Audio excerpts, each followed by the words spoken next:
Fridge का नया compressor टेकमसा company का है। 1340 कंप्रेसर है। फ्रिज का नया कंप्रेसर फ्रिज में लगाएंगे, पुराना कंप्रेसर हटाएंगे और पूरी गैस चार्जिंग जो पॉइंट्स ध्यान रखने होते हैं और ये सब कुछ आपके सामने होगा। आप इस वीडियो पे पूरा बने रहिए। 1340 कंप्रेसर है टेकमसा का और ये इसके रिले एलपी है, न्यू कंप्रेसर है। पूरे कनेक्शन, पूरी वायरिंग और पूरी गैस चार्जिंग। ये हमारा वैक्यूम पंप है, ये उसका पुराना कंप्रेसर है, ख़राब हो चुका है। ये फ्रिज है हमारा सैमसंग का, सिंगल डोर का फ्रिज है और इसमें हम गैस चार्जिंग, कंप्रेसर फिटिंग करते वक्त और पूरी नॉलेज आपको देने वाले हैं गाइस। ये सिंगल डोर का फ्रिज है, आपके सामने भी आप फील्ड में जाएंगे, काम करेंगे। कंप्रेसर चेंज करते वक्त क्या क्या ध्यान रखना होता है, गैस चार्जिंग कैसे करते हैं, ये सब कुछ आपके सामने होगा। आप इस वीडियो पे अंत तक ज़रूर बने रहें और पूरा वीडियो देखना है, बीच में स्किप बिल्कुल भी ना करें। एक एक बात हम आपको दिखाएंगे। अभी कंप्रेसर का ये हम डिस्चार्ज पाइप काट रहे हैं और ये इसका फ़िल्टर है जो अभी काट रहे हैं हम। नया फ़िल्टर लगाना होता है। जब भी आप गैस चार्जिंग करेंगे, जब भी आप कंप्रेसर नया लगाएंगे तो फ़िल्टर गाइस दूसरा आप ज़रूर चेंज करें, क्योंकि फ़िल्टर के अंदर डस्ट आ जाता है और इसके अंदर जो जाली लगी होती है वो रुक जाती है। हमने इसका डिस्चार्ज पाइप काट दिया है। अभी ग्रोमिट इसके खोल रहे हैं नीचे से और ग्रोमिट खोलने के बाद हम इस कंप्रेसर को ओपन करेंगे, यानी इसको बाहर निकाल लेंगे और फिर हम नया कंप्रेसर लगाएंगे आपके सामने। और उस कंप्रेसर में गैस चार्जिंग में क्या क्या दिक्कत आती है, फ्रिज चॉक हो जाता है। मोस्टली प्रॉब्लम फ्रिज में जो होती है गाइस वो चॉकिंग की होती है। कुछ टाइम चलने के बाद चॉक होता है, कई बार गैस चार्जिंग कर रहे होते हैं उसी वक्त चॉक हो जाता है। ठीक है, अभी हम उसका डिस्चार्ज पाइप काट रहे हैं आपके सामने। इस कंप्रेसर को हम ओपन करके अभी इसको बाहर कर लेंगे। दूसरा कंप्रेसर हम यहाँ फिट करेंगे और ये कंप्रेसर हमने बाहर निकाल लिया है। इसके बाद आप देखते जाइए अभी क्या होगा। ये सैमसंग का कंप्रेसर था, एक्चुअल में जाम हो चुका था और ये कंप्रेसर डायरेक्ट भी स्टार्ट नहीं हो रहा था। ये इसके रिले एलपी हैं जो इस पे लग रहे थे। अभी इसकी पिन वाल थी जो इसमें पुराने कंप्रेसर में लग रही थी ना, हमने इसी पिन वाल को दूसरे कंप्रेसर में लगा करके इसी को ब्रिजिंग करके हम इसमें इस्तेमाल कर लेंगे। ठीक है, ये 1340 कंप्रेसर है टेकमसा का। इसके रिले एलपी आपके सामने ओपन हो रहे हैं, ये सब कुछ आपके सामने होगा। ठीक है, इसमें गैस चार्जिंग करते वक्त आप क्या ध्यान रखेंगे, कैसे कैसे लीकेज चेक करेंगे, चॉकिंग की प्रॉब्लम कैसे सॉल्व करेंगे आप। ठीक है, फिर गैस कंप्लीट होती है तो उसके रीज़न क्या हैं और गैस कंप्लीट होने के बाद में कैसे चेक करते हैं कि अभी गैस कंप्लीट हो गई है। हम इसके ग्रोमिट लगा रहे हैं। नीचे के जो रबड़ के ग्रोमिट होते हैं ये इसको वाइब्रेट करने से रोकते हैं, कंप्रेसर को एक जगह हैक करके रखते हैं। ठीक है, इसके नट बोल्ट हम नीचे से टाइट कर देंगे ताकि कंप्रेसर इधर उधर ना जाए या फ्रिज को इधर उधर ले जाने पे कंप्रेसर इधर उधर ना हो। कैपिलरी काटते वक्त आप थोड़ा सा ऊपर से काटेंगे, थोड़ा सा नीचे से काटेंगे और फिर उसके बाद में कैपिलरी बराबर कटती है। ये छेद आपको नज़र आ रहा है। अगर आपने प्रॉपर कैपिलरी नहीं काटी और ये छेद थोड़ा सा भी रुक जाता है, देखिए, तो फिर ये कैपिलरी अभी 036 की कैपिलरी यूज़ होती है फ्रिज में।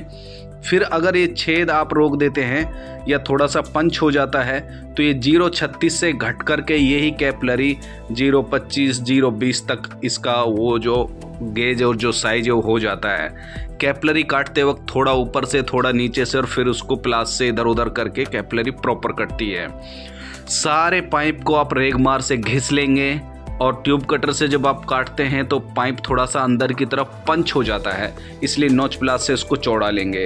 ये इसकी पिन वाल है, पिन वाल खोलना ज़रूरी होता है क्योंकि ब्रेजिंग के टाइम पे जो इसमें रबड़ होती है ना, वो पिन वाल की रबड़ पिघल जाती है, इसकी वजह से लीकेज बंद नहीं होती है। तो पिन वाल को क्या करना है, उसको खोल लेंगे और हर एक पाइप को आप क्या करेंगे, रेगमार से घिस के, और तभी उस पर ब्रेजिंग प्रॉपर हो पाएगी। इस कंप्रेसर में क्या है, सारे पाइप इसके कॉपर के हैं, फ्लेक्स की ज़रूरत नहीं है। ठीक है, इसका डिस्चार्ज जो पाइप है वो भी कॉपर का है, कंप्रेसर में जो डिस्चार्ज लग रहा है वो भी कॉपर है। ठीक है, हम ब्रेजिंग करेंगे। ब्रेजिंग करते वक्त आपको ध्यान देना है कि हीट और टॉर्च उस हिसाब से लगाएं आप कि वेल्डिंग जो है ना बारीक पानी बनकर अंदर ना जाए, टांका कई बार क्लोज हो जाता है। इस हिसाब से आपको ब्रेजिंग करनी है कि प्रॉपर ब्रेजिंग हो और माल अंदर ना जाए, क्योंकि माल अंदर जाने से, वेल्डिंग रोड अंदर जाने से वो टांका क्लोज हो जाता है। देखिए आपके सामने ब्रेजिंग हो रही है। ब्रेजिंग में बैक साइड के हिस्से को पहले करना है हमें ब्रेजिंग, क्योंकि वहाँ हीट कम जाती है, और फ्रंट को सबसे लास्ट में ब्रेजिंग करना होता है। कोई चीज़ जले नहीं, इधर उधर से फ्रिज में कोई प्लास्टिक का आइटम, रेले एलपी, किसी पे हीट ना जाए।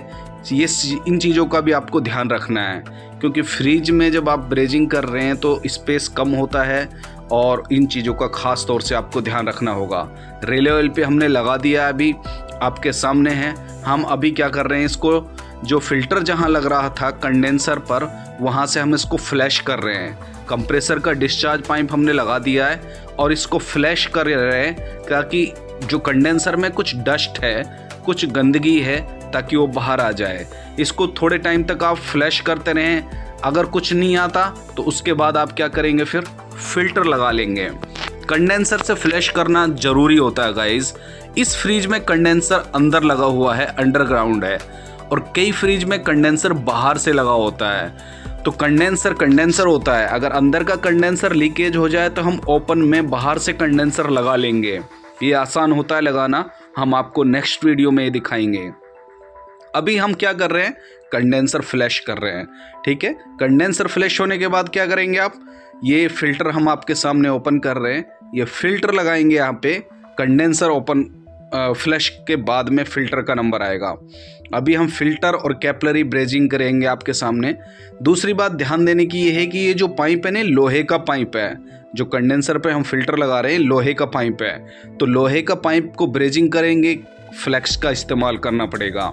रेग मार से हर कॉपर पाइप को घिस लें आप प्रॉपर तरीके से, ताकि उस पर अच्छे से ब्रेजिंग हो।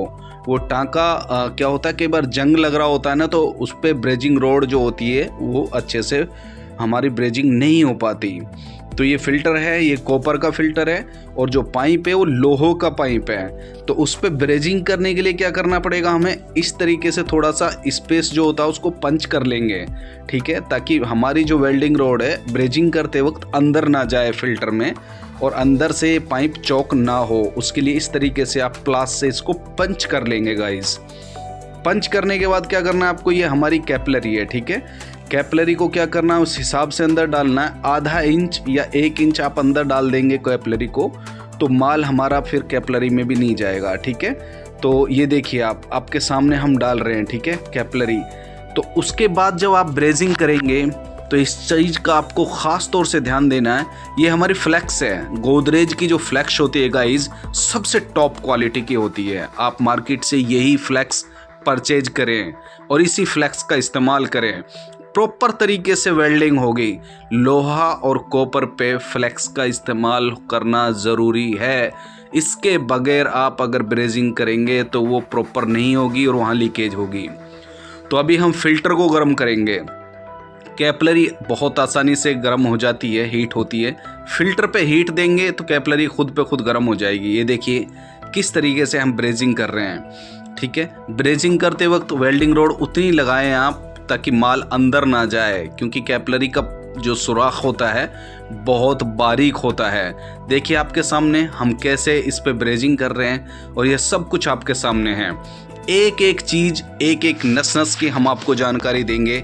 आप वीडियो पे आखिर तक बने रहें, फुल मैकेनिक बनेंगे इस वीडियो को देखने के बाद। आप ये हम आपको कंफर्म बता रहे हैं। ऐसे वेल्डिंग रोड को मोड़ करके और इस तरीके से फ्लेक्स में लगा करके, फिर वहाँ पे हम जहाँ ब्रेजिंग कर रहे हैं, जहाँ लोहो का पाइप है और जहाँ कॉपर है, वहाँ पे इस तरीके से इसके चारों तरफ वेल्डिंग रोड को घुमाएंगे, फ्लेक्स यूज़ करेंगे और वहाँ पर लगाएंगे। ठीक है, और जहाँ कॉपर है वहाँ पे बगैर फ्लेक्स के टांका लगेगा। इस कंप्रेसर में क्या है, एक डिस्चार्ज है और 2 सक्शन पाइप हैं, जिसमें हमने एक को सक्शन बना लिया, एक को चार्जिंग का पाइप बना लिया। सिर्फ एक जगह फ्लेक्स इस्तेमाल हो रही है जो आपके सामने नज़र आ रहा है आपको भी। यहाँ पे फ्लेक्स यूज़ हो रही है क्योंकि लोहे का पाइप है। फिर ध्यान देने की ज़रूरत है। आप ये जो हम चार्जिंग का पाइप ब्रेजिंग कर रहे हैं, यहाँ पे क्या है, कॉपर है, और कोई वायर ना जल जाए, ये ध्यान रखना है आपको। वायर ना जले और रिले ऑयल पेपर हीट ना जाए पीछे बैक साइड में, ठीक है। इस चीज़ का आपको ध्यान रखना है। ये दोनों कॉपर पाइप, जो कंप्रेसर का पाइप है वो भी कॉपर का है और जो हमारी पिन वाल लगा रहे हैं हम जो, वो भी कॉपर है। तो यहाँ फ्लेक्स की आवश्यकता है ही नहीं, बगैर फ्लेक्स के टांका लग जाएगा। ये आपको ध्यान देने की ज़रूरत है। और एक और बात मैं आपको बता रहा हूँ, कभी भी आप ब्रेजिंग करें तो ब्रेजिंग के टाइम पे हमेशा फोकस आपका कॉपर पाइप पे होना चाहिए। अब आपने डिस्चार्ज का पाइप ब्रेजिंग कर दिया, उसके बाद आपने फिल्टर ब्रेजिंग कर दिया, कैपलरी ब्रेजिंग कर दी। अब क्या ये जो सक्शन का पाइप आ रहा है, फ्रीजर से जो पाइप आ रहा है, इसको फ्लैश करना ज़रूरी होता है। फिर बता रहा हूँ, फ्रीजर में बहुत बार ऑयल होता है, उस ऑयल को निकालना बहुत ज़रूरी है गाइस, क्योंकि ऑयल जब तक फ्लैश नहीं होगा, निकल के बाहर नहीं आएगा, तब तक वो आइस नहीं जमेगी और वो ये गैस लिक्विड में चेंज नहीं होती। ऑयल की वजह से आइस में कन्वर्ट नहीं होती ये गैस। ऑयल को निकालना कंपलसरी होता है और ऑयल को निकालने का तरीका यही है, फ्लैश करते रहें। फ्लैश करते वक्त आपको एक बात और ध्यान देना है, अभी जो आपके सामने हो रहा है, इस तरीके से जब आप सक्शन के पाइप को अंगूठे से दबा के फिल्टर का टांका और कैपलरी का टांका और कंप्रेसर के डिस्चार्ज पाइप का टांका, ये आप चेक कर लेंगे लीकेज इसी वक्त जब आप इसको सक्शन से फ्लैश कर रहे हैं।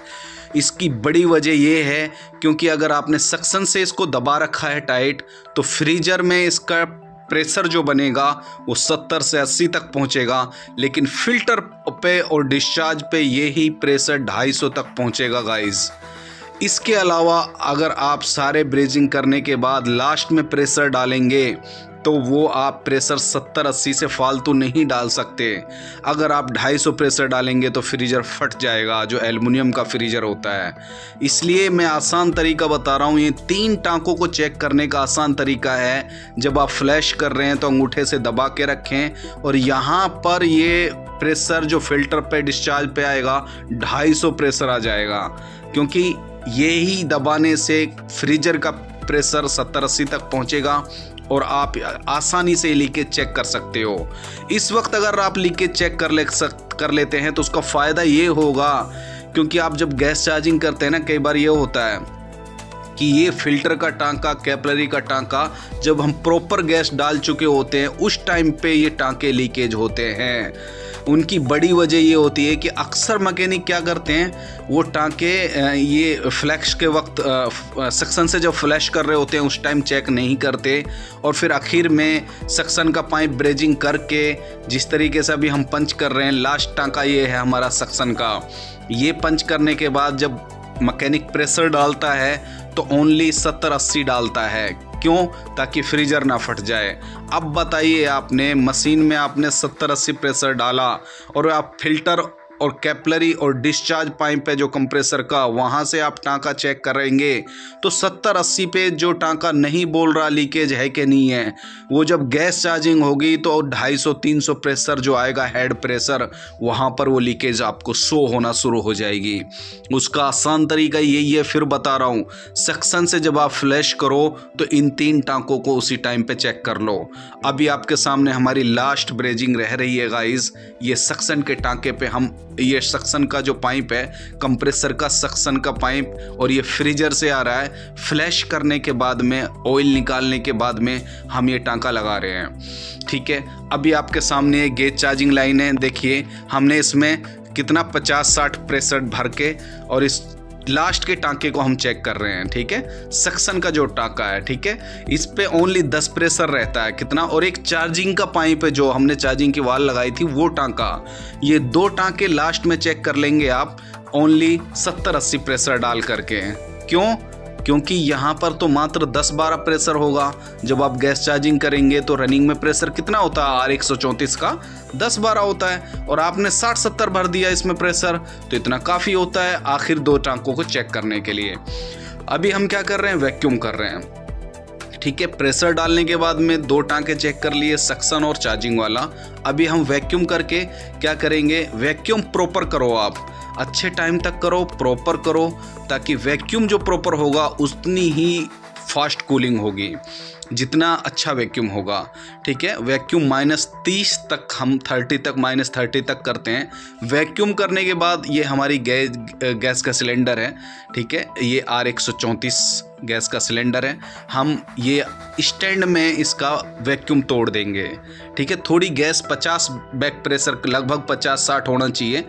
स्टैंड में आप 50 डाल दो, इसमें वैक्यूम तोड़ दो इसका। वैक्यूम होने के बाद में गैस डाल दो, स्टैंड में ही 50 बैक प्रेशर शो हो जाए, जैसे आपके सामने दिखाई दे रहा है।